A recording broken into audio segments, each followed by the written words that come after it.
Hey everybody, today we are talking about Fudge Cupcake Murder and the movie adaptation of it, A Deadly Recipe.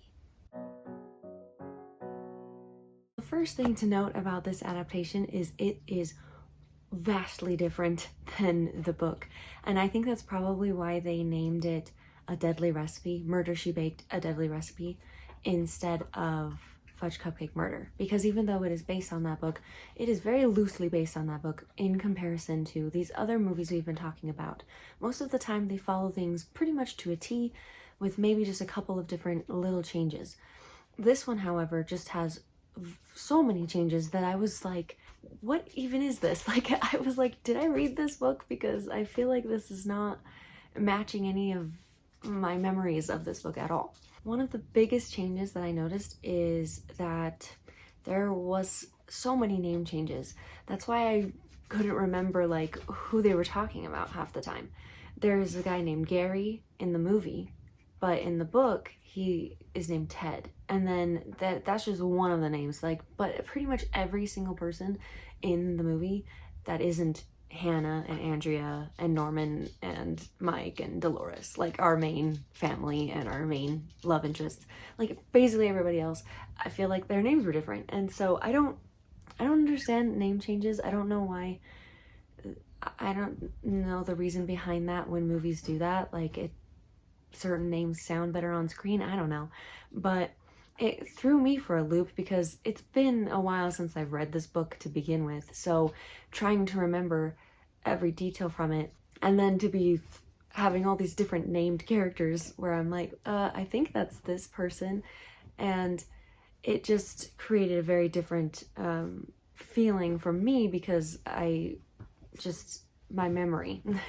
One of the things that's the same is that they are making a cookbook, that Hannah's putting together a cookbook for Lake Eden with all the community's recipes, and of course they have a committee to test the recipes to see which ones should go in the book. Gary / Ted is bringing in one of his, I believe his mother's recipe, but his mother's passed, and it's for her famous delicious fudge cupcakes. But unfortunately on the recipe card there is like half a cup of this mystery ingredient that it doesn't say what it is. It just says secret ingredient. And so they are like, well, we're gonna figure it out. So they do a bunch of tests on a bunch of different things that Hannah thinks maybe would work for this recipe. But none of the taste just isn't quite right. So she has to go through lots of different experiments and batches to figure out what that secret ingredient is if this recipe is gonna make it in the cookbook. And so that part is like basically the only thing I feel like that stays the same. They take out a lot of drama with Mike.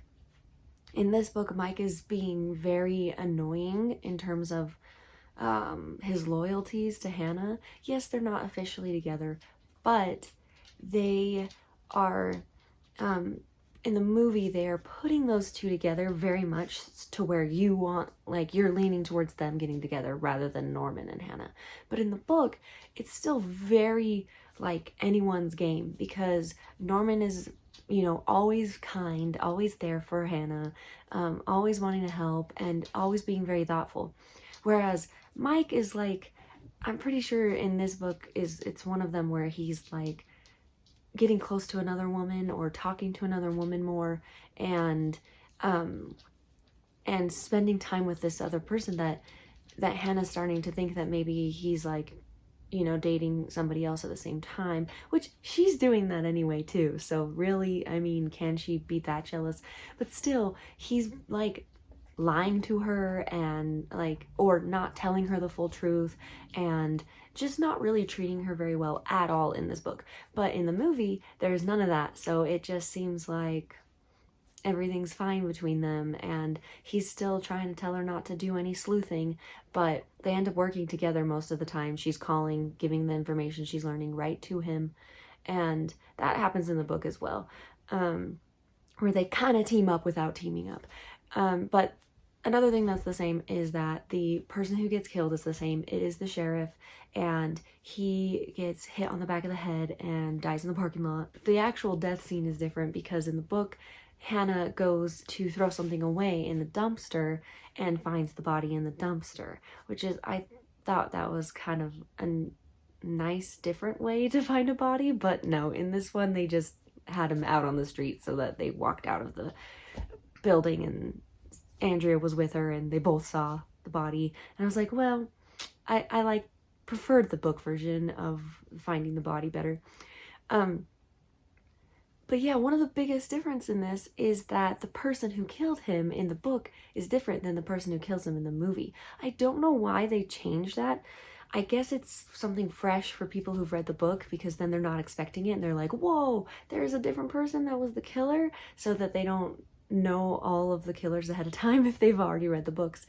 But at the same time, it's also frustrating because why change the killer? Like, was the killer not good enough in the book that you had to make him be a completely different person? In the book, Hannah is in this situation where she goes to this like junkyard, scrapyard place that the murderer works. The reason why she ends up in the scrapyard is because she goes into a house and finds some car parts, and so she takes the car parts to the shipyard or the scrapyard or whatever, the junkyard, and she goes to talk about these parts to see if she could get more information on why they were in this bedroom that they were not supposed to be looking in. And she figures out that it's this person, and while she tries to run away, she like jumps in a car to hide, and then he finds out that she's in the car, and so he starts lifting the car up to like smash it.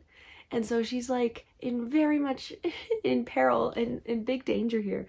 And that none of that happens in the movie. Maybe it's a budget thing. Maybe that would be too hard to film, but it would have been visually really way cooler to watch that than what happens in the movie, where they suspect he's the murderer. She goes there with Mike, which yes is safer, but not what happens. They go there together, and then they make an arrest, take him back to the station, and then later find out that it's this other person entirely, and Hannah figures out that it's this other person. And again, it's just, I feel like that ending falls flat because it's just so different from the book. Again, probably why they didn't call this one Fudge Cupcake Murder for the movie, because of how much it strays from the book.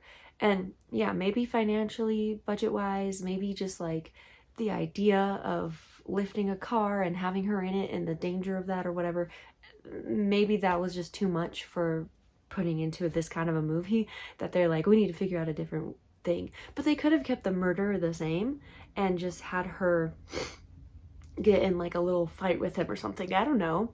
I feel like they could have figured something out to have it not be so different and still be enough of the same that it could match the book more. So yeah, for this one, Fudge Cupcake Murder, if you want to read the book and watch the movie, because if you just watch the movie, it's definitely going to be in the Murder, She Baked universe. It's going to be totally different. Again, this is the fourth movie, and it's the fifth book in the series, but if you've watched my previous ones, you'll know that the 12th book has already been done, and like the 7th book has already been done as a movie, so the order is completely different anyway. So if you are watching just the movie, you're gonna get a different experience anyway than the books. But this one is definitely the most different by far so far.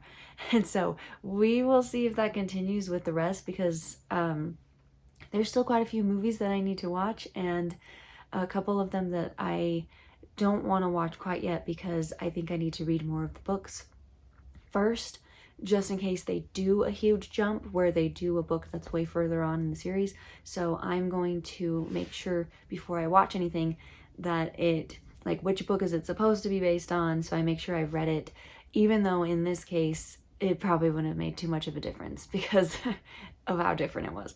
But yeah, so anyways, those are the comparisons of these two. A lot of differences, a couple of similarities. In the end, Hannah does figure out what the secret recipe ingredient is, and that is the same in the book and the movie. I think that'd be really weird if they changed that part too in the movie. Like, what would be the point of that? So they did keep that the same, and they also kept some of the reveals of certain characters and their secrets stay pretty much the same, but again, all their names are like different for some reason. So if you would like to watch this movie or read the book, let me know what you think, and thank you so much for watching. I appreciate you, and I will see you in the next one. Bye.